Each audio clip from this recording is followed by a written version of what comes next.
New York, big city of dreams. New York, big city of dreams.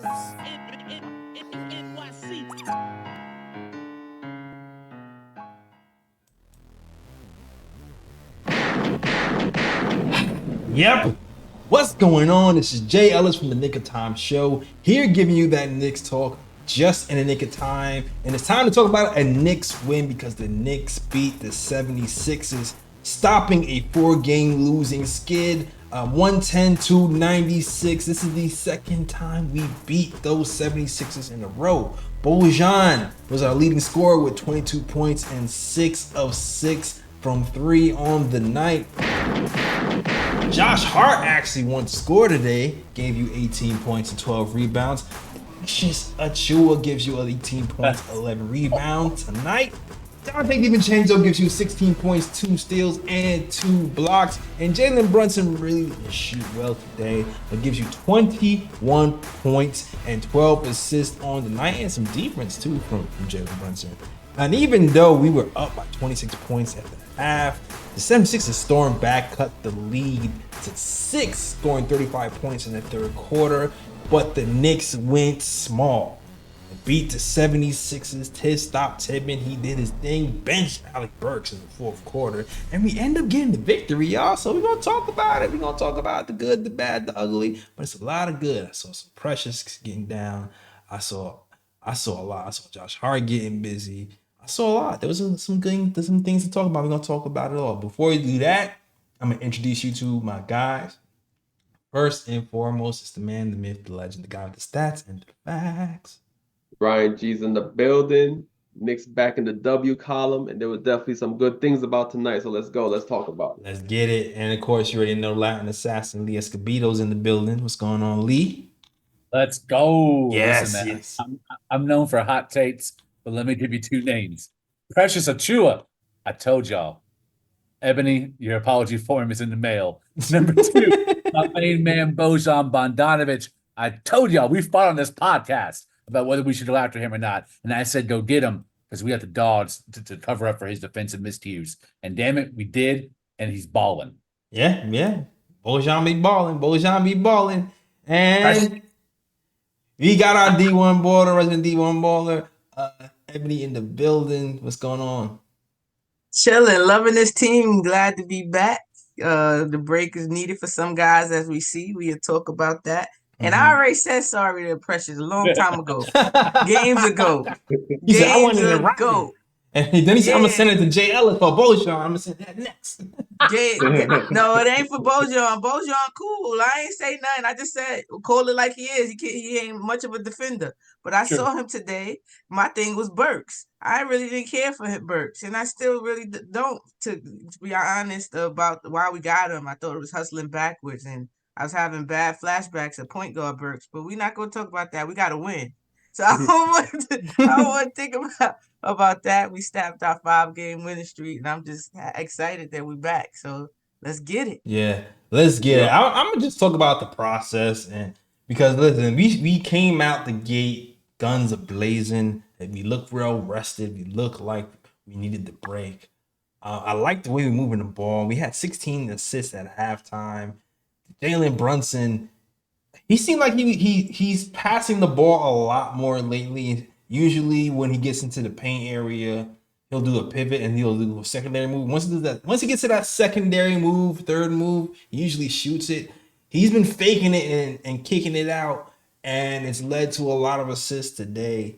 And it kind of got the ball rolling. So I like the process of how we're playing, and I hope he keeps that up once we get all of our pieces back. So shout out to Jalen Brunson. We had a horrible game to start shooting, but I just like the process of it. But then, and also I'm gonna start off with Lee. I'm gonna start off with Lee because Lee's been talking his smack.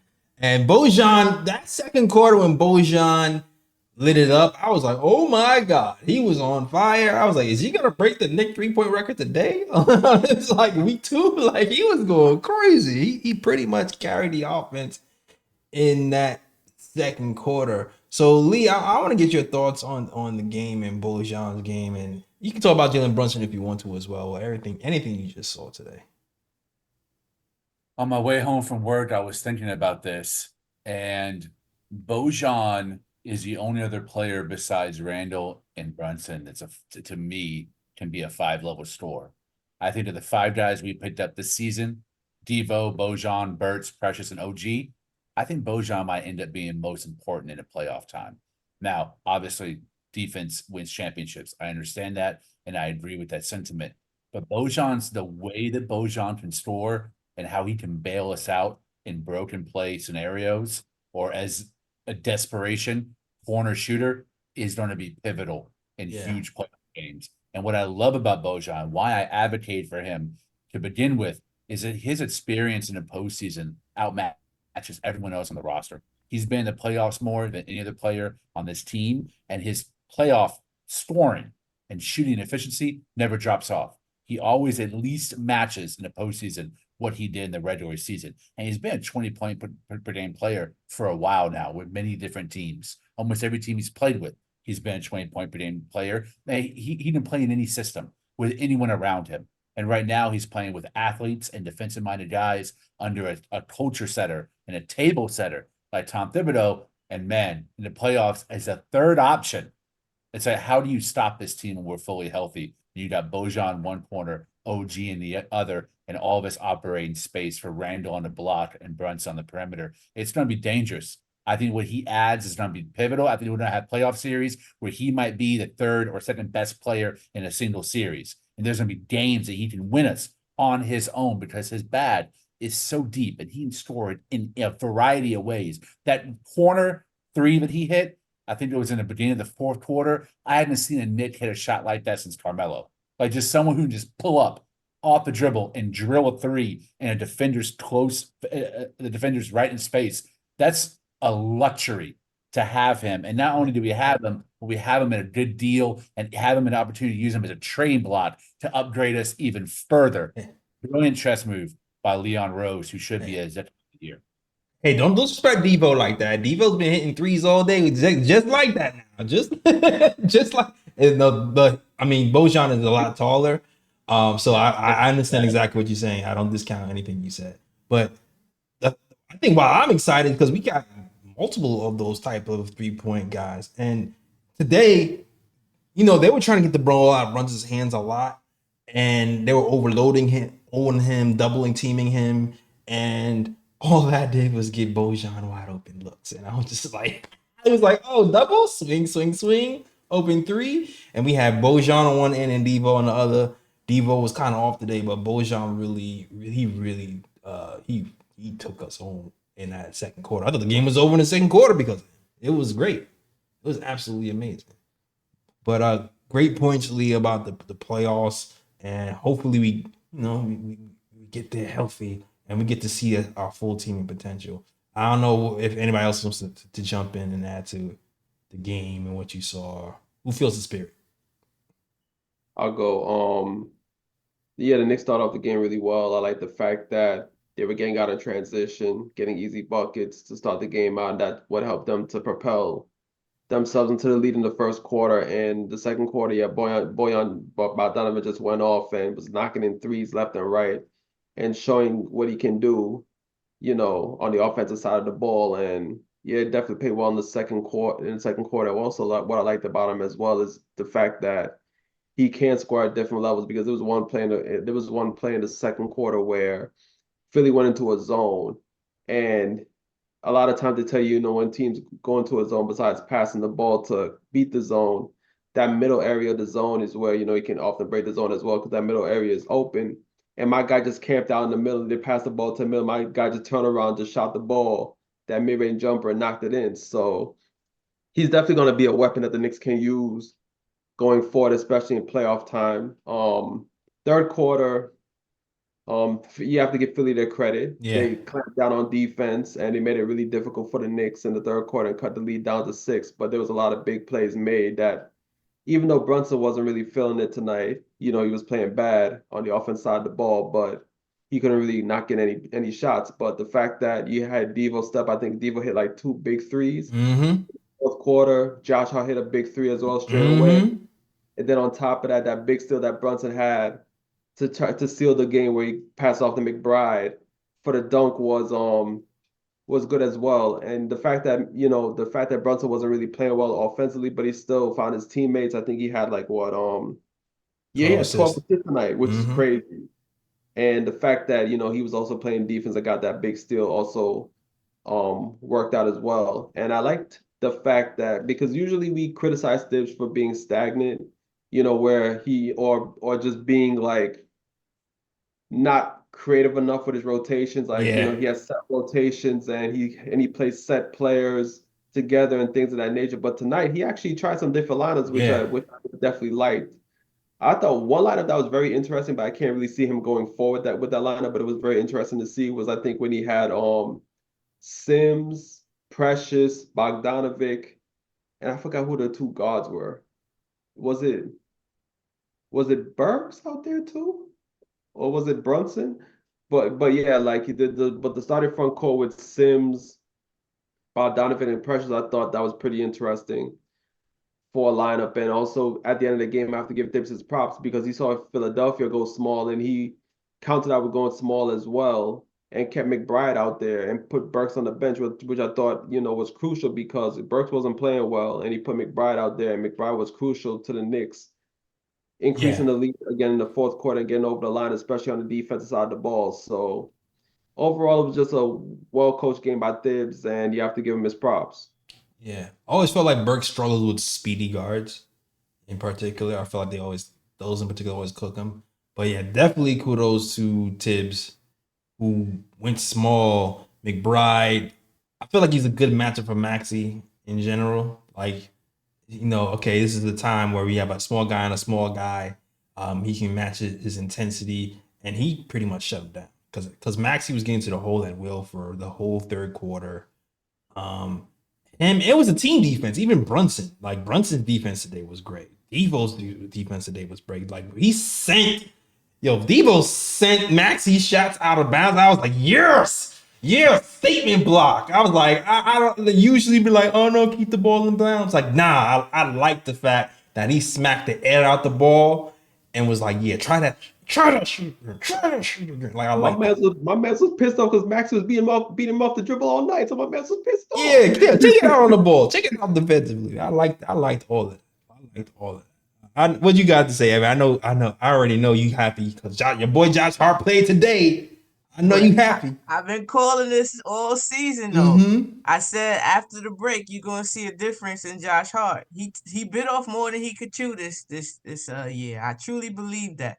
Newborn, new father, first time playoffs, Olympics, back into the Knicks playing a power forward at 6'5". He needed this break just as much as anybody did. And you seen the energy, you seen the energy today. You seen the extra bounce, the spruce. He looked like Josh Hart of last season. Josh Hart, his value will be, I'm telling you, it's gonna be seen more in the playoffs. But I like today because there's two things that I love about the game. Ball movement, the teamwork and defense. Another team that didn't hit 100 points. Mm-hmm. We locked up. I was calling the little scrappy lineup with, the small ball lineup. I got to give Tibbs. Tibbs was freestyling today. Yeah. That's all I ask. That's all I ask is for flexibility. That's it. You don't have to play everybody all the time. I'm not saying play 15 deep. But if a game calls for it, hey, why not? Just try it. If a game calls for small ball lineup, try it. That's it. That's all I asked for. And today we've seen a lot of trying. That's only going to be good, help us in the long run because different lineups get used to playing with each other. It's better for the chemistry. You learn how everybody plays. You know how people be like, oh, they're not used to playing on the court together. Yeah. That can't be an excuse for us because, everybody's played all kinds of lineups in this year, with all the injuries. So I definitely, I'm super duper duper excited about the team. How do you defend us? Like, how do you defend us? You see Brunson, which is what I was asking for in the beginning of the season, and I mentioned he's still learning. You see his balance between getting his and getting others right now. It looks good. And he looks good. He's intentionally setting people up, looking for people, seeing them and getting on the ball in the right time. I thought he was a little loosey-goosey with the ball at times today. Yeah. But other than that, just him getting intentionally trying to get people open and easy shots. I love it. He was definitely the captain today, and at the end, because you can't double team him the way you want to, or even if you do, it's going to be a little hesitation when Bogey is hitting the way he's hitting. It's going to be a little bit more hesitation if Bride or whoever else, if Precious is moving and cutting into that dunker spot, as you were seeing. Yeah, and then that helps you. That little hesitation will help a player like Brunson and Randall when he comes back. OG. And yesterday I was it was yesterday I was on Steph's show, Queen Steph's show, and they were talking about the option 3. Who's the option 3 of on this team? And then we were talking about as a committee again, like our center position. That third option could possibly be anybody on any given night. You see Dante can give you 20 on a given night. You see Bogey, he had 19 points in 13 minutes. That's nutty. Yeah. That is nutty. Yeah. That is absolutely the nutty. shots he was hitting. And it takes no time. His release is just like fast, like on some Steph level. It's really, really fast. Like it don't take. He wasn't. KJ had pretty good defense that last shot when he just got a little bit of space and that was enough. He did this little shoulder move and that was enough to get him the space he needed to release. His jump shot is his release is ridiculous, pretty fast, and his post game is really that fadeaway. I was impressed. Like he showed me something today. He showed me his full repertoire when on that offensive end today, inside, outside, mid range. He was there. Yeah. I even seen him in the passing lanes. We were playing them passing lanes today. Oh yeah. Yes, I saw him. He was in the passing lane. So shouts out. He's a competitor. I see that from the game. He might be challenged on the defensive end, but he's gonna at least try. So that's all I ask, and I can respect that. Let's go. But Burks, Detroit Burks, that's his name until he start acting like he in New York. Detroit Burks. Man, Burks. Oh, come on. My man. Yo, the announcers jinxed us. Burks shoots 90% from the 3-point line. He got so that was done with him. He's for sure gonna knock dope. Yeah, right. Shouts out to Tibbs for not letting Burks and his nutty Detroit Burks ruin the game. My man. That's promising for me to see him not just play him just cause I got confidence in you that you Burks. So thank you, Tibbs. I appreciate you for that. He was freestyling. Tibbs might, if he continue this, he might get an invite to Rap City, y'all. He might get invites to Basement. He just might. And I gotta give a shout out to my guy Sims. Give a shout out to my guy Sims. You see the growth. Like on both ends. You see the growth. He's even trying to be a little bit more aggressive on the offensive end. I seen him try to do a couple putbacks and things of that nature, get fouled, and just keeping himself active. Setting picks and making the defense respect you. He got a defensive 3-second call just because he didn't stay still. His man is anticipating him coming back to the paint, and he never did. so shouts out to Sims. I see you. I see your work. I do. Yeah. I'm excited. I'm just excited about the flexibility. I hear you. If Tibbs continues to do that, he ain't gonna hear nothing from me. I'm good. I hear you. I feel like Lee wanted to say something. You want to say something, Lee? I think that Tom Thibodeau trusts everyone in the rotation for the first time to taking over the team. Having all 9 guys or all 10 guys who will be or should be a part of his rotation, he has trust in. I think the trust in McBride is there that was not there even in the beginning of the season, especially last season. Now I think he trusts him when Brunson's out there. When McBride is basically essentially playing 2 guard, and he's off ball, catch and shoot, a knockdown 3-point shooter, I think Tibbs trusts him in that role and is willing to close with him if he's playing well defensively. So that's the difference. Burks doesn't have to be out there because he doesn't trust Grimes or he doesn't trust IQ. He's got 9 guys he can trust in situational with situational mentality. We saw it tonight. Tibbs, coach of the year. Yeah. McBride. I don't know. Oh. Yeah, sorry, go ahead. Go ahead. I was about to say if we continue, I ain't got nothing to say. I ain't gonna say. But depending on where we end, if we continue to win, and then you got a case. You can't argue about that. You really do have a case. I can't argue about it. But Everything I say is optimistic. It's with the hope that things stay the way they are. Right. yeah, Yeah. I'm hoping things stay the way they are. You know what I'll say about this team too? I'll say this: we have a lot of pieces. We have a lot of great pieces. Yep. There's 25 games left. It's still going to be a little bit tricky trying to get everybody on the same page with 25 games left because Randall has to come back, get into the flow. Then OG has to come back and get into the flow. And then you gotta like adjust the lineups and the playing time again. And then Mitch is gonna come back towards the end and get into the flow. So there's gonna be like a massive shift and adjustment period every time somebody comes back. And where teams are kind of in a rhythm already, we're gonna have to like redefine the rhythm. So I would say we have to kind of be worried about that.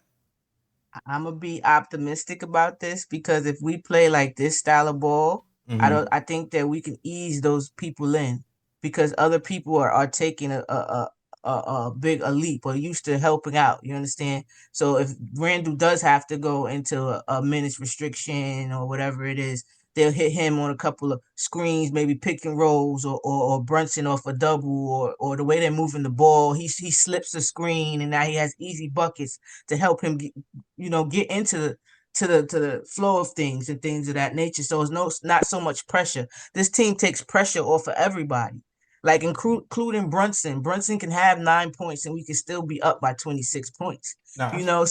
So like that's what comes when you have a team that likes playing with each other. Now I understand that, but I'm just here to remind y'all like when I'm gonna remind y'all when Randall first came off an injury.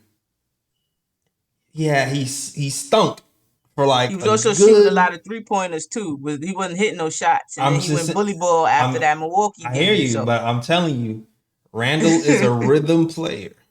He needs time to get into rhythm. Same thing with Mitch. There was one year when Mitch came back in the middle of the season and people were throwing tomatoes at him. And I'm just like, he just came back from injury. Like, you got to give him time to get his NBA timing back, to get his rhythm back, to get his game speed. Like, hey, I can run hard for a good 5 minutes until I'm tired, and then you got to build that win back up to 10 minutes. You know what I'm saying? So like, we have to kind of calibrate all that stuff because there's gonna be a lot of that happening over the next 25, 26 games that we're gonna have to be prepared for. I just like this team, the depth in it because it'll take. I hope it takes off the pressure in their mental, like to force themselves to have to overdo it. Right. When they could just fit in right now. You understand? Like let me find my spot and fit in until I can be myself again. That's why I like this team because it really is next man up. Now I agree, but then it's like there's gonna be roles. There's gonna be role changes. Like, for example, Josh Hart's been playing 44 minutes a game. He's not gonna be playing that. So what I'm really interested to see is the Precious Achua minutes. That's what I'm really interested because Precious has been holding it down for us as a center. When you got Mitch and Hartenstein back, because Hartenstein only played 10 minutes because he came back today, but he's been on minutes restriction. When you have Mitch, Hartenstein, and Precious, what happens to the Precious minutes? You know what I'm saying? So there's going to be a lot of moving parts, musical chairs. I don't know. I know, Lee, you've been talking about the minutes distribution with some people. What do you feel like the minutes distribution will be moving forward? I know McBride got a lot of minutes today. Today I feel like might have been a special case because the 76ers went small. But it did show me that Tips is willing to do it. But I want to get your thoughts on where you feel like the minutes will go once we have a full squad. He's gonna have to do one or two things: either play a 10-man rotation, and Precious and Bojan kind of split that situational role, or he benches Burks out of the rotation. And Precious and Bojan are both on the 4-man bench unit, along with Josh Hart and Mitchell Robinson, because I think you need to continue to start Isaiah Hartenstein center this season into the playoffs, just for continuity's sake. And it means Debo might end up having to become the playmaker off the bench. I'm not really sure. We would be lacking that role. Burks would assume to be the person, or McBride, but Tibbs loves that 9-man rotation. I think that's his comfort zone, and I can't see him expanding at the 10. So either Bojan or Precious is out, or Burks is out. And right now, I would sit Burks and try to find your playmaking elsewhere. Maybe it's Isaiah Hartenstein, maybe it's Dante DiVincenzo with the bench unit, but Precious has to play. That's why I love so much about him. He's very smart. He plays very hard on both sides of the ball. He has good instincts. He's always cutting, constantly moving. It's at least 8 points of really efficient basketball. He might be 3 out of 4 or 4 for 4 from the field. It's not inconsistent and it's not inefficient. And then Bojan's a bucket. So to me, that's where the cuts have to happen, because Josh Hart obviously is going to be in the rotation. Mitch must be in the rotation, and you either don't have another backup playmaker with Burks, or you go bigger with Precious and Bojan, because we know who the starting 5 is. One thing I'll say too is, like, people say Tibbs like to go 9-man rotation. That's not Tibbs. That's like most coaches like to go 9. And even in the playoffs, coaches be going 7. In the playoff, coaches go 7, 8. That's for one. So what's your rotation? Who's left out of your rotation, Lee? I'm starting Brunson, Devo, OG, Randall, Hart off the bench. If this is me, I'm going Josh Hart, Precious, Bojan, and Mitch. That's my 9. I would bench Burks. We saw Tibbs play 9-man rotation in the last 2 playoff series that we did. The first series, he eventually shortened it once Elfrid Payton was taken out completely, but he prefers a 9-man rotation, and I think that's a 9 that he should go with. Not having a guard in that second unit outside of Devo is like, that's kind of weird. Which I hope Burks improves his play. I think he will. He's a veteran. I think eventually he'll adjust to a new role, and the accountability that exists here does not exist in Detroit. He has to adjust to that as well. But right now, I can't make an excuse for benching either Bojan or Precious. They're both playing too well. It's too bad they can't bring the ball up.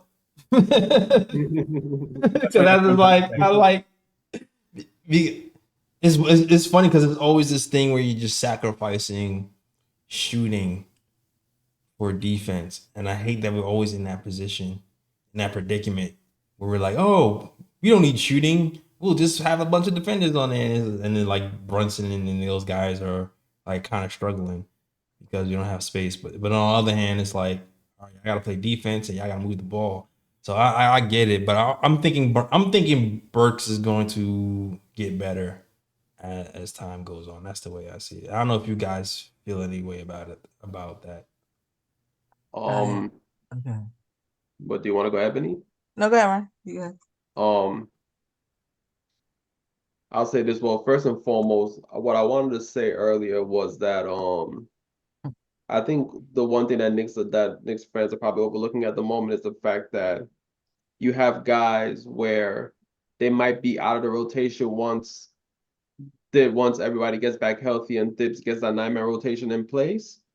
But the fact that they're earning valuable minutes right now, that can carry over into the playoffs, where it's like, they're going to have that confidence where if they have to step up, if Thibs needs to change something in the series, these guys will be able to step up and perform because they're getting viable minutes right now with all these injuries. So I think that's the one thing I think we've all been probably overlooking with, like guys like Sims, McBride, guys like that where they might be on the outside looking in. I think it's vital that, they're getting the minutes that they need so that they'll just have that confidence. So if Thibs need to call them in the playoffs, you'll be confident that they'll be able to perform. That's number one. But I think with the lineup, I think what's for certain is the 8. That's for certain because, like Lee said, at the moment, Hart, Randall, OG, DiVincenzo, and Brunson. That's your starting 5 right now. with Mitch coming back from injury, you would have him on the bench. So you would have Mitch, Bojan, and Josh Hart. So I think that's the solid 8 right there. Like those guys are not moving. Those guys are definitely getting playing time on the Thibs. Now that ninth man is kind of tricky because I think depending on matchups, you can go with a number of guys with that ninth position. I love the way Precious is playing, but I think if the matchups call, for a guard, you need a guard that can play making things of that nature, then that's when you go with Burks. If you need a guard that defends, that's when you go with McBride. If you need a a, a versatile defender who can defend multiple positions, then you go with Precious. So I think that ninth position is the one that can be situational, where it's like it depends on matchups, but there's gonna be a solid 8 where I think that no matter what, like those guys are definitely playing no matter what. Go ahead, Benny. I again, I'm just asking Tibbs to, like y'all mentioned, like dependent flexibility, like not going in there and written scripts. Different teams might call for different things. Just to not saying every game to play 10, 11 people, but if a game calls for a different to maybe a 10th or 11th, then maybe look at that. But I'm hoping, not hoping, but for right now, it looks like for me it should be Burks. And I think Bogey makes Burks optional because he's doing what he's supposed to. If you can get Deuce to just get the ball to certain people, or if you playing Deuce and Brunson like they were doing today, um, that makes Burks to me expendable.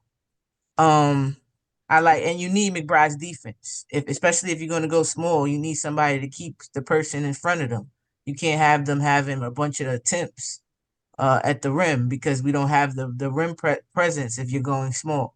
So I thought that McBride added a lot when they went small today in that lineup. So I think it might be Burks. I think you can do Precious like at the OB minutes when everybody is healthy to be the backup for that. We didn't say we didn't have at the time. You move Hart back into his position with less minutes. He can give you more with his energy. He was just on the pod saying how how the game changes when you have more responsibility. You know how Mm-hmm. when one time he was in New Orleans and Brandon Ingram got ejected, he had to do the defense and the scoring now. And he said he felt like he was about to pass out, like he was Mm-hmm. tired. He was tired. So now he gets to go back to doing what he does well, which is just whatever, filling up the stat sheets at maximum effort because he's not playing as many minutes and he's not playing a 4. He's not boxing out fours and power forwards all night at his position at 6'5", So that helps. I just think when the team gets back that it's not going to be well-oiled machine. I'm not expecting that. But I don't think it's going to be as big of a hindrance as many may think. Um, as long as we move the ball like we did today and we play defense today, yeah, I think we can blow a lot of teams out and still have them get rest. The Randall get rest while he's here. He'll still get rest because we're playing so well as a team. Yeah, I'm hoping the same thing for OG too. Like we yeah, can yeah. help them out I think along it's the more way. about Randall's timing more than anything because of the way he plays, and you know how Randall like his shot selection took a long time to calibrate. Like his shot selection in New York hasn't been good for. It took this year. Yeah, it took it exactly. This is like this is the first year where I've liked his shot selection, which is why I'm just like, let's give him that chance to work through the work through the BS. You know what I'm saying? Yeah, I think the good thing about his injury though was his right shoulder. So hopefully, he's still getting them shots up Yeah, and things of that nature. He normally pushes off. We was watching the video. I watched the video when I first noticed him do that move when he started playing bully ball after that Milwaukee that game. little. He uses his left shoulder.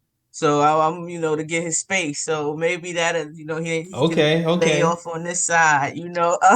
Things of that nature. I hope so. I don't think he has to. They're gonna be real ginger with him when he gets back, and I think we can hold down the fort with what we have. We can give teams different looks, no matter how you want to play, what you want to play. You want to play big. You got bigs that can play on the perimeter. We got people for that. Who you want to play? How you want to Nah, play? for You want to play sure. big ball, small lineup. You want to run. What you want to do? You want to shoot it out. Like that's why I like this team. It's very versatile. Very versatile. But I'm with you We too. I'm with you too, Burks. I feel like it has to be Burks. That's how he's here.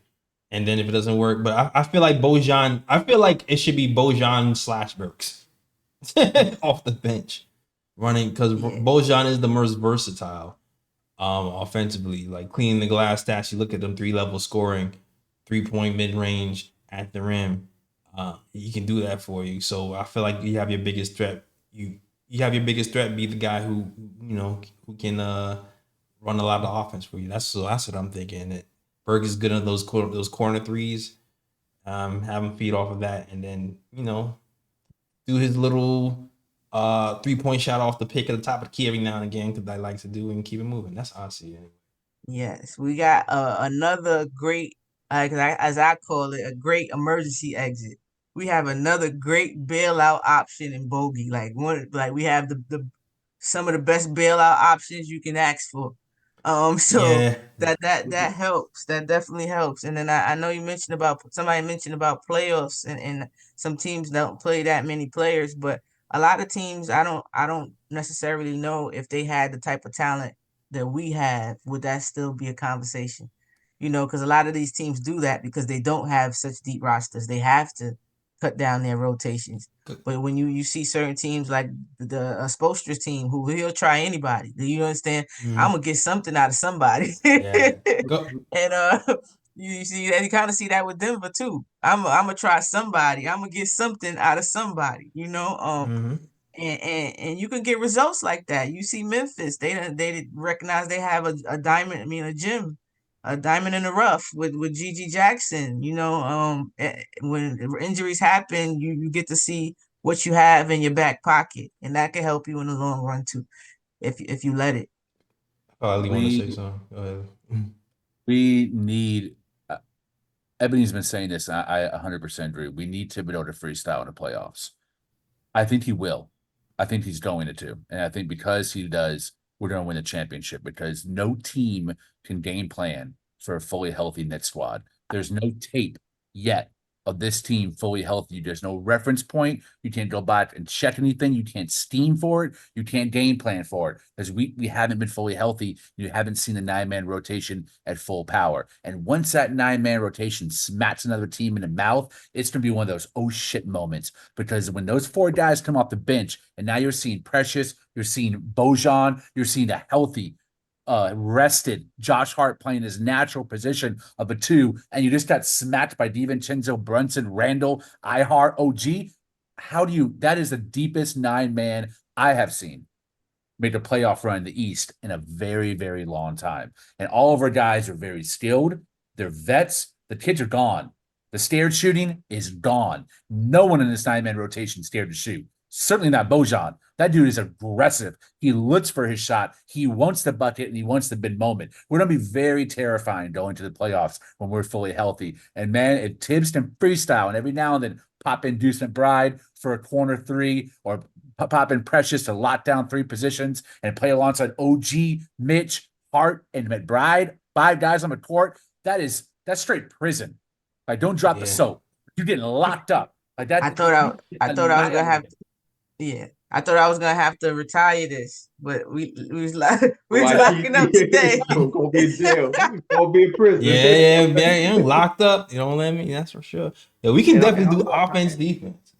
Yes. And I'll go a little bit further than Lee. It's not 9 deep. It's 11 deep. When you really think about it, it's 11 deep that the Knicks can go. So it's like the Knicks will give you a 9-man rotation, and if the Knicks want to, they got an extra 2 they can put into the game that will produce as well. So Knicks is probably the deepest team in the NBA right now. Yeah, we can do all offense lineups, all defensive lineups. Like it's probably not good defensively, but I'm curious to see like a Randall at the 5 or like a couple of plays with Bojan, OG, Devo, and Brunson. And just like, all right, Like I can see like you just like in the like in the game situations where it's like we need a bucket or it's just like all right, Randall take their center. Like let's just say like we playing the Celtics, right? Game on the line. We got Randall bullying Porzingis. He's gonna have to send a double. You pass it out to 40% shooters and say pick your poison. Like stuff like that, you know what I'm saying? Like things like that. All five guys high basketball IQ. All five guys live for the moment, and all five guys can score on multiple levels. That is dangerous what you just described right now. Yeah. And Bogey was giving me J.R. Smith. I don't tell many people like J.R. Smith's one of my favorite players. I follow him from high school. Like that's why. Like I follow J.R. when he had a 40-inch vertical. That J.R. Like Yeah. J.R. was the man. People know jump shooting J.R., but he was more than that. He was giving me JR vibes, just instant offense, flames, just fast, just it was no conscience, just real J. He was giving me real J.R. Smith vibes today, and that's cool because it's my favorite player. So I'm one of my favorite players, so I'm cool with that. Bogey is just I like this team. I like that we can it's just versatile. This is the type of teams that I always wanted, and the fact that it's a Knick team. I love teams like this, and as a Knick team feels even better. It is what Golden State what they made a dynasty on. Playing as a team. Yeah, they had Steph, but again, Brunson reminds me of two of my favorite players. My all-time favorite player is Allen Iverson, and after him will be Steph. Melo. Yeah. I'm not gonna hold you. Like I know the front office trying to go off big game hunting this summer. I want a full season of the team. Of this. I don't think they do it. I want a full season of this deep team where it's like they have off season, time to gel, injuries is look like OG whole season with Bojan and like that. Like to me, that'd be ideal. I don't know if it's gonna happen, but I would love a full season of this team to see what happens if like time, because you already saw how Randall and Brunson played way better together season 2 together than season 1. It's like night and day. Like they play off each other perfectly. So I can imagine with Brunson and OG and Bojan and all these guys and McBride a year under his belt with playing time and confidence. I can imagine how that would look. Yeah. Yeah, and it's kind of funny too because it's something else that Lisa earlier, and it's like it dawned to me right now too. Like if you think about it, we're about 50 plus games into the regular season right now, like for 54, 55 games. And when you really think about it, we're that deep into the season. Nobody has really seen the Knicks at full strength when you really think about it. No. Even when the Knicks play the Celtics on Saturday, the Celtics are not getting the full Knicks. They're getting a roster where they have several key injuries. Yeah. So it's like, and then these guys are expected to come back like maybe around March, later in March, or whatever the case may be. So it's like there's not going to be a whole lot of tape on the Knicks full strength. So if you really think about it, this might be the season where the Knicks can catch teams by surprise in the playoffs. Exactly. Because there's not going to be much tape of there's not going to be much tape of the Knicks fully healthy because the Knicks are going to be playing with at least a couple guys out until it's late into the season when everybody gets back. Yep. That could actually work in the Knicks' favor. The Knicks can gel quick. That might actually work in the Knicks' favor. I keep saying that these injuries might just be a blessing in disguise. Yep. I like to look at stuff from the optimistic point of view. I said, Mitchell's having a great game, and we talk about his offensive game. You know how a basketball player, when you get hurt, you're going to do whatever activity basketball that you can do without hurting yourself more, whether that's dribbling, whatever it is. So imagine if, he's honing other fundamental skills. What does that look like? What is it? Randall, who had time to sit back and watch, because that's probably what he's been doing, watching film, just watching, just, trying to stay in shape, things of that nature. So a more level-headed, because he was showing that he could be level-headed this year. So a more level-headed, more smart basketball-wise, Randall, what does that look like with this lineup?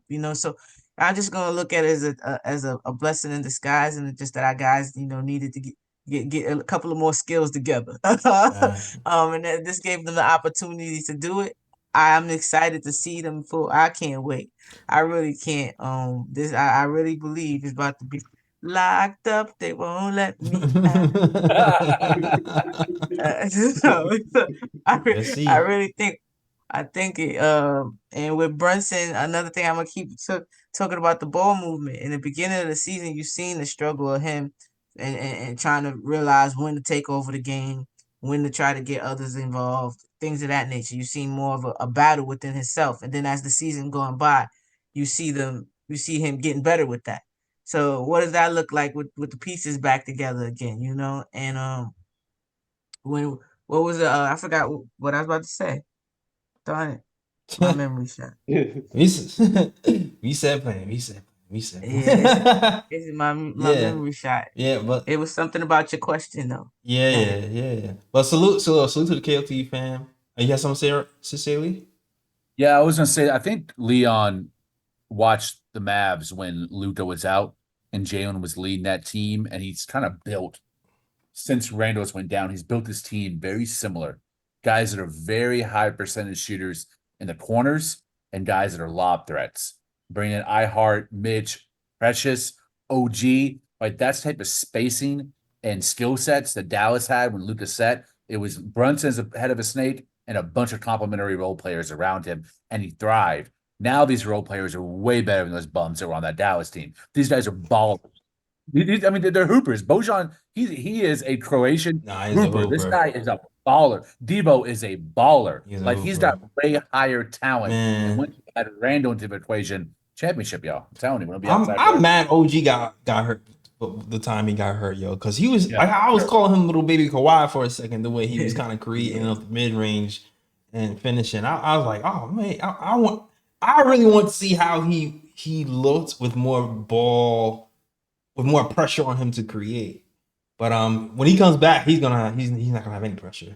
But he's gonna be team playing, swing pass shoot, dot cut, But we'll see. We'll see. I can see him Bojan with OG, and I don't know. It could be a lot of mixing and matching. The sniper gang. We got sniper gang. We locking folk up. Yeah, it's the 40-40. It's the 40-40 clubs on this side of the 3-point line, man. What you 40-40. want? I said, how you want to get beat? Which way you want to get beat? Exactly. And again, we don't have nobody has film. Nobody has film. Yeah. Exactly. And they're going to get they might have film before the playoffs. Milwaukee. Oh, maybe not, because we don't know if they're going to be if we're going to have everybody back by the last time we played Milwaukee either. Yeah, but shout out to the KOT fam. If you like the show, hit that like button and subscribe to the channel. We here after every game. I'm having technical difficulties. I'm gonna have to give my computer to the computer doctor, man. This is kind of crazy. But we might have to do it this way until we can get the thing going again. I'm gonna try to have it checked out. But shout out to the KOT fam. Thank you for rocking with us. Hit that like, subscribe, and share. And right now we can just get into the other part of the show, which is the sorry, my bad. It's the I just came back from All-Star break too, so I'm a little rusty. I'm a little Dante DiVincenzo in the first half right now. Second half Dante was crazy. He was killing. First half Dante shaking. All right. But he wasn't doing anything for them, that stereotype. He didn't help that. No, the white man can't jump. He didn't do anything. Yeah, he did. He did not help that. He can be in part 3. He definitely be in part 3. But let's get to it. It is time of the game. It's time for the bruh picks. The bruh picks are usually the worst plays of the game. And sometimes it doesn't have to be the game you just watch. It could be any game in the NBA. Sometimes you just point out something stupid, dumb, idiotic that happened, and you just want to point it out and say this was stupid, dumb. All right, so let's get to it. Who wants to start it off? Is Ebony? I know Ebony got one. I ain't got a clip. I got the cannon today. Oh shoot, the cannon. I ain't got the clip. Got the cannons. There's a lot of stupidity going on. Oh boy, a lot of stupidity happening over a week. That's right. Has been a week since we've been here, so Yeah. there is a week's worth of Bro picks have stupid. definitely piled up. Bro picks have definitely piled Yeah, up. it's a week. I ain't gonna worth. go. I ain't gonna go too crazy. I promise. I ain't gonna go. Don't too worry. I'm crazy. pretty sure Ryan will. But the Dante had to be one. That dunk had to get it. That's one. That dunk, yeah, that dunk was messed up. That would have been a great highlight too. Yeah, whatever. Yeah, messed up. Yeah, that should have been 13 assists for Brunson. He messed that one up. I'm gonna give it to Indiana. I gotta give it to you. That was a terrible All-Star game, right? And it was so terrible that the league made stipulations. They regulated who can hold the All-Star game now. Like they gave a whole, you gotta have this, you gotta have a certain amount of hotels, flights. Like, so whatever they was doing in All-Star game in Indiana, it was not it. Adam Silver was like, okay, no more. He tried to do the small market teams, and now he sees why you gotta mix it up. Can't do three. Ryan G, you were in small Indiana. market teams. Did you? Was it any? Because usually Indiana, they say All-Star games. That's when the women come out for All-Star games. That's The thoughts out. That's what I hate. That's what you hear. What was the streets in Indiana looking like on the ground, Ryan G? See, if Adam Silver wanted any inside information about Indiana, all he had to do was contact me. Oh, you did. That's all. I live in Indianapolis. I'm telling you, I'm dead ass right now. I'm telling you, the downtown area is literally a 1 mile radius. Literally, it's so damn small. You could walk everywhere. That's the convenience, but it's so damn small. That's number one. Number two, yeah, they only got like maybe 1 or 2 major hotels. Like they ain't a lot of hotels in downtown either. So I can definitely understand that as well. And number three, it's just a boring ass city. I mean, to be real, it's a boring ass city. Let's be real about it. You got places. I'm pretty sure places were open a bit later because it's the All-Star weekend and 11:30. The athletes are adding things of that nature. But like a regular weekend in Indianapolis, like if you there's this main strip called Mass Ave. You walk up that strip at midnight, it's empty. Like people going to sleep. You know what I mean? Like it's not a popping city. It's boring as hell. I'm gonna be real about it. And I mean the women, they okay. They okay. I mean like Listen, Dr. Umar's watching you, Ryan. I come from New York City. I'm used to seeing baddies like all the damn time, but Indianapolis, I rarely see any. They ain't many out here. Damn. It's few. Well, Adam Silver said, "Ain't no baddies out here either."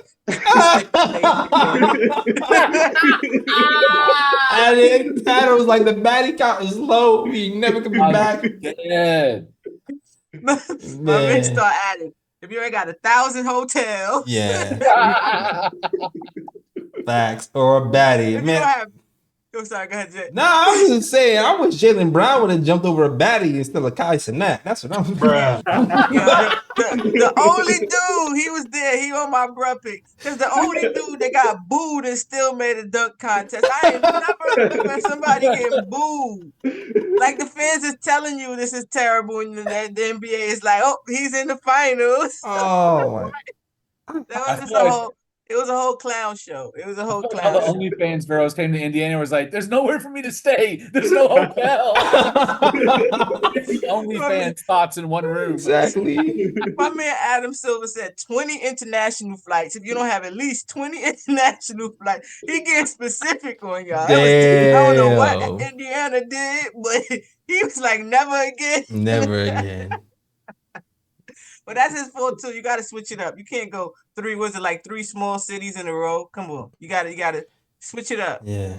Facts. But I got that's so Indiana had to get it, and I finished the last one with this one.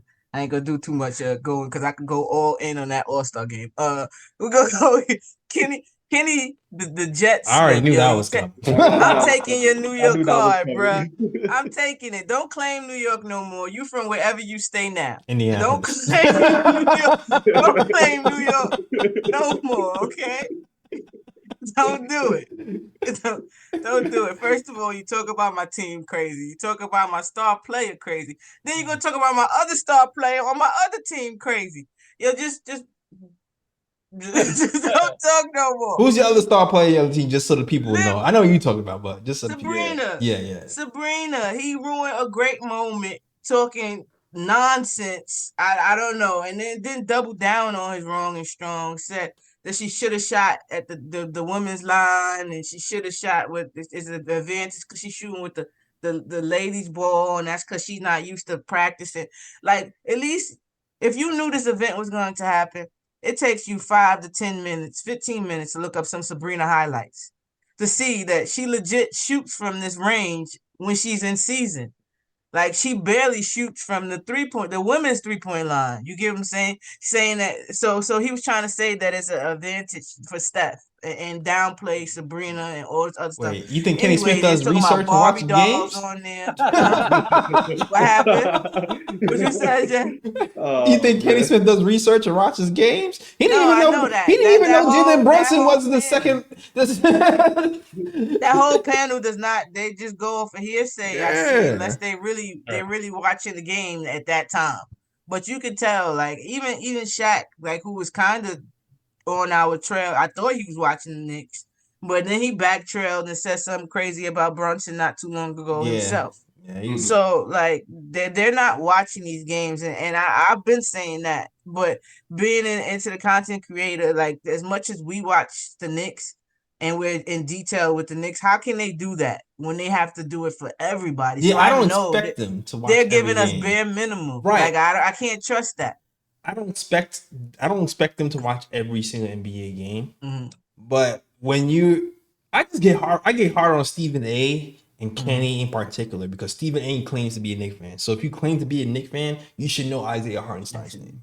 Yeah. Yes, fact. And just the fact that they have these people, don't they have stat people? You could just say, I need the stats so and so. Can I see so and so? Don't they have that? They have people that give them stats and what they want at will. Like, that takes nothing to ask this. If you're not going to do it, ask the guy who's working that does that. Hey, can you? That's just disrespectful. Yeah. Or get. Why Candace couldn't have been up there at the same time or something? Like, get somebody, or Monica, or somebody of that nature that knows that side of the ball, so you don't ruin it. Like, you ruined the crazy moment with that. I couldn't concentrate because I'm like, shut up. Like, what are you talking about? Yeah, he's instead of exactly bruh pick. And the fact of the matter is, she would have been battling Amian if she was in the 3-point line, because Aim won. He had 26, and Sabrina had 26. Yeah. So you know, I don't call him by the whole name because he plays. Oh yeah. Bruh. Yeah. For those who don't know, Aim is Dame because she calls him Aim because he doesn't play any defense. No D. So Dame with no D is Aim. Just update you guys. All right. So she would have been battling him in the 3-point contest. So if she was in it, and it was looking a little shaky for Steph there. So she get those. I would love to see it again, and I hope that they run it back maybe for the WNBA All-Star game. Yeah. Best part of it the weekend. Mm-hmm. That was the best part of the weekend. Yeah, it really was. It was a 3-point contest for sure. Yeah, it really was. I was mad it was only one round. Yeah. Me too. For sure. Ryan G. Another broad pick goes to it was before All-Star break, but we I wasn't on the podcast for like that last day, so I wasn't able to have this broad pick, but I had it in my archives. And I was like, when we get back on the podcast, when I get back on the podcast, I was gonna say that broad pick. Isaiah Stewart. This dude always stands on business. Oh man. Punched Drew Eubanks before the game even started. That's crazy. My guy is wild. Like, this is the same dude that was trying to kill LeBron James because LeBron made him bleed on a play, and my man was trying to it took a whole team to hold this guy away. My guy was running through everybody, dodging everybody, trying to get to LeBron James, and it took a whole team to hold this guy back. My guy stayed standing on business, and my guy just stayed getting rowdy. Like, he's like Draymond Green. He's like Draymond Green times 2. Yeah. He He said, Eubanks, I owe you. I owe you this. Nah, he's not Draymond Green. I think Draymond Green is scared of him. I don't think Draymond Green. Yeah, that No, matter of fact, he they was. showed They a showed play. Draymond no parts of him. Draymond They don't- showed a play where both of them got into it, and my guy Stewart grabbed him, drew Draymond to him, and Draymond wanted no parts. See, No He wanted no parts. nobody want no parts of that dude. That baby from New York, standing on Yeah, business. Rochester. Real New York. Not that Kenny New York. I know he's talking about bringing them here. He might get too much trouble over here. Oh, woo, oh, bruh. Caught that.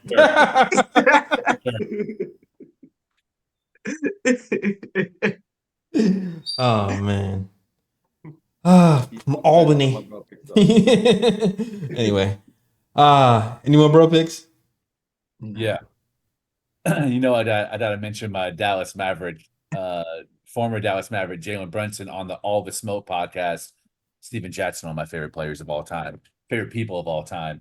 Jalen Brunson went in full detail his point of view on what happened between him and the Mavs negotiations, and admitted there were 2 times that bum-ass Nico Harrison, former shoe salesman for Nike, and Mark Cuban, former owner of the Dallas Mavericks, failed to offer an extension to Jalen Brunson that would have paid him like 4 years, $55 million.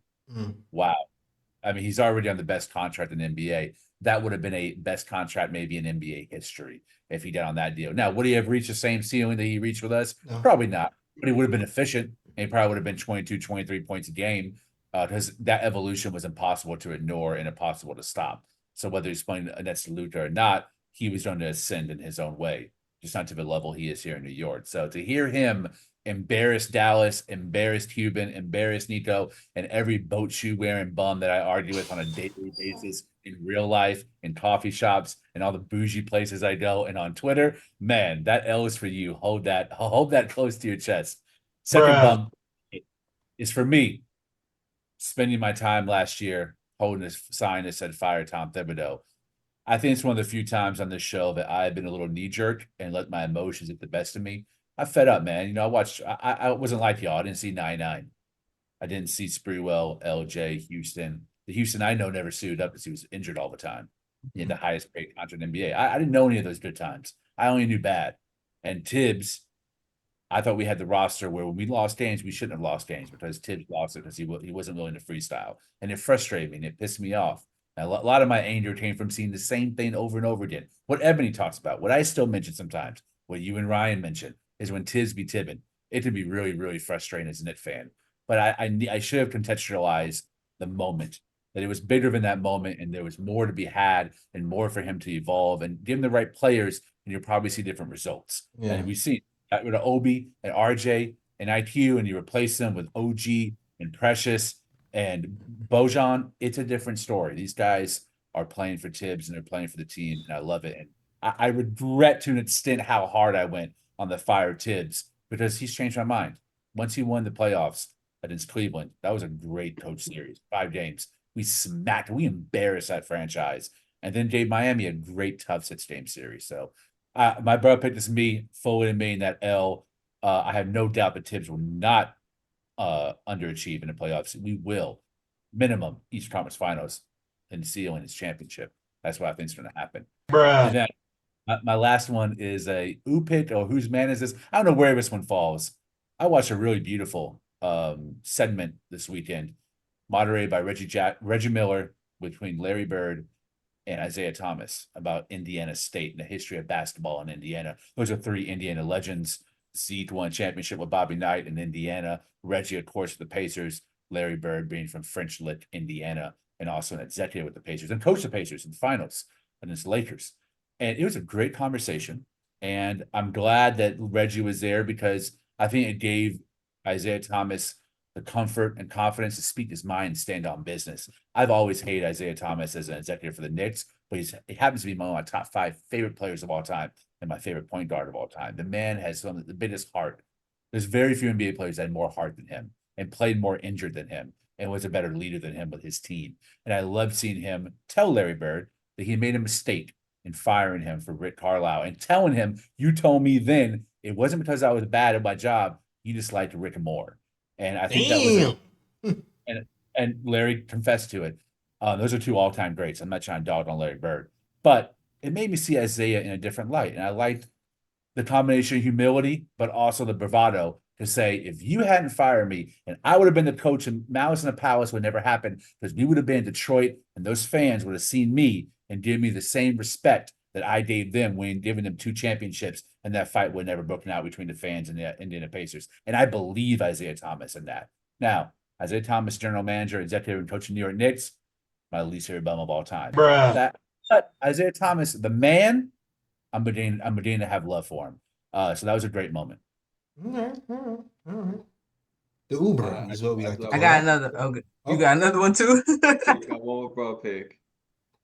My last bro pick goes to KD because they recently revealed on a podcast him and his agent, and it just confirms that when the rumors were out saying that KD was going to the Knicks, we see why the rumors were saying that because his agent wanted him to go to the Knicks, his family wanted him to go to the Knicks, and this guy decided to follow Kyrie to the Nets and have that whole, excuse my French, shit show over there in Brooklyn, where if he decided to actually come to the Knicks, it would have been a whole different story. But it is what it is. It's in the past, but he gets a bruh because he made the wrong choice when his agent and his family was telling him the right choice to make.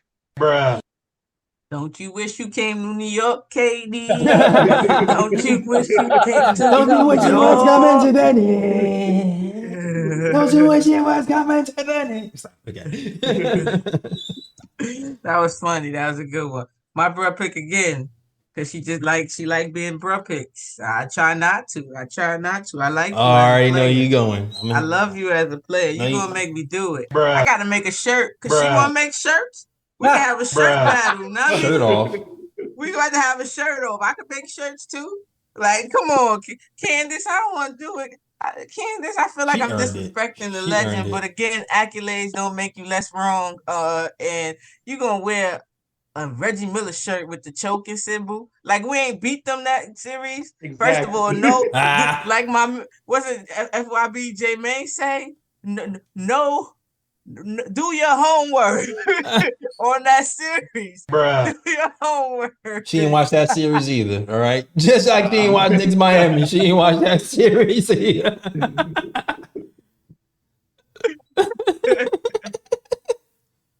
Doubling down on the wrong.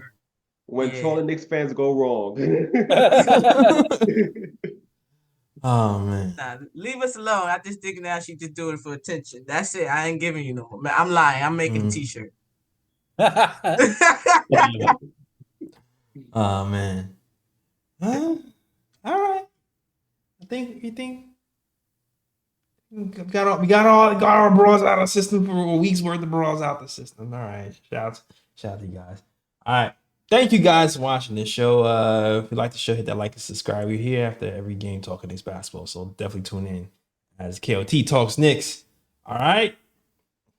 Ebony watching you.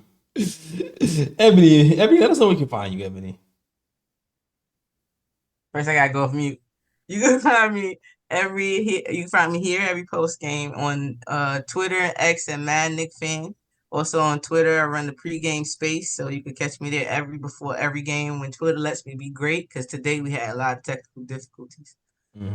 So you catch me on VSN Network Sports Channel, and I think that's it. That's all.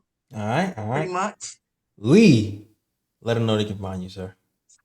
Got a little emotional hearing that my mentor and my favorite Knicks writer, Miss Teresa, was going through some personal issues. Not gonna get into her business, but I talked to her in her DMs, and she's recovering and healing. So I just want to give my shout out. I'll be lifting her up in prayer. Me and my family. She's one of my favorite people on Twitter, and really a mentor. I feel like she reads my writing the way that I intended. She always understands what I'm trying to say. I have a lot of love and respect for her. So make sure you follow her at TPOWE, TPOWE_10311. All love and shout out. I hope God blesses her with healing. Book club today. I'll keep it quick. Heroes of the Fourth Turning. I read a lot of theater and poetry. Will Arbery is from Plano, Texas. Now he lives in New York City, is a writer on the show Succession, one of my favorite shows, and was nominated for a Pulitzer Prize for this play. Heroes of the Fourth Turning, I won't get really deep into the academic language of the title or what it's about, but really it makes you understand people who are right-wing, conservative, evangelical, Christian, Republican, however you want to say it. It's about 4 young Catholic conservatives that teach at a school in Wyoming. And in the course of a night, when their mentor gets a new job, they all discuss the impending election in 2016 and all their fears and dreams for America come through, and you see generational gaps, gender gaps, and all different points of view on why people choose to identify with groupthink logic in the conservative movement. I found it very interesting and educating to try to understand people who you see as other or opposite of your own beliefs, which I don't identify with MAGA at all, or right wing, but my dad does. And I'm always trying to understand why he thinks that way and what it appeals to him. And this play was really illuminating in understanding why people end up going towards someone that they think is going to save the country from the wrong path. And it was very informative. I recommend it. Heroes of the Fourth Turning by Will Arbery. Shout out Dallas, Texas. All right. Look, clever recommendations going strong. All right, Ryan G, let them know where to find you. You can find me on Twitter at RyanGKOT. You can also find me on Instagram at Sir G is Chillin'. Sir G is chilling. That's SIRG is CHILLIN. All right. You can also find us at the KOT Show on Twitter, the Nick of Time Show on Instagram, and the Nick of Time Show on Facebook. And it's a watch party Saturday, right? Yes. Watch party Yes, Saturday. watch party Saturday. Yeah. I'm gonna pull up that. Blarney Stone. Blarney. Yes. Oh, calling all Nick fans. Yeah. So we're gonna have the post game on Saturday. Can I have my computer fixed? But yeah, watch party on that day, post game Sunday. All right. Okay. That is the show. Thank you guys for watching. And we go out of here. See you next time. As always, shout out the worldwide west. Everywhere we go, we leave a worldwide mess. It's a mess out here in these Knicks YouTube streets. That's the show. We out. Peace. New York, big city of dreams. New York, big city of dreams.